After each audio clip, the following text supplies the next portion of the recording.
for whatever reason. They have no power, they have no deterrence. So it becomes, again, it's connected to this idea that we can accept that fear works, but it has never worked for us. It has never worked for the third world countries.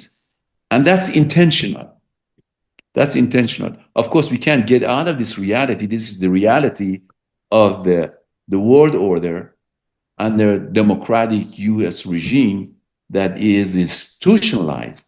And unfortunately, some people in academia buy into this theory as if this is natural, as if this is God-given, as if this is the only way to, in fact, conduct ourselves. Professor Sharifi. But that's not to reject that this doesn't work. It doesn't work for us. Based on what you mentioned, excuse me, I didn't want to interrupt you. I have two sub-questions regarding question number one. Sure. And I would like your input on that.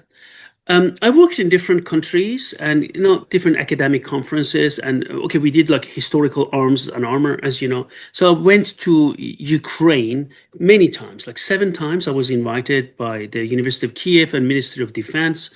And once one of our colleagues, a professor, Ukrainian professor, and also worked in Russia twice for museums and all these arms and armor. And he told me something very interesting. Our Ukrainian colleague, I don't want to mention his name because I don't know if he wants to be mentioned, but he's a big person in Ukraine. One day he said, "Oh, Manusha, you studied not only in Germany, but in the US." I said, "Yeah, of course." And he said, "What is this? You were in Russia." I said, "Yeah, twice." "What is the similarity between Russia and US?" I said, "Yeah, there is something." And he said, "You know what is this?" "Yes, 2 empires." And he said, "There are 2 empires." And I said, "What do you mean?" He said, "Look, Ukraine is a country. Iran is a country. These are not countries. These are empires." What you were talking about that, all of a sudden, it reminded me of our colleague, Ukrainian professor. Do you agree with these statements, this distinction between empires and countries, as our colleague made? Yes. Countries, obviously, Iran, Ukraine, at this point in time, and many other countries are countries.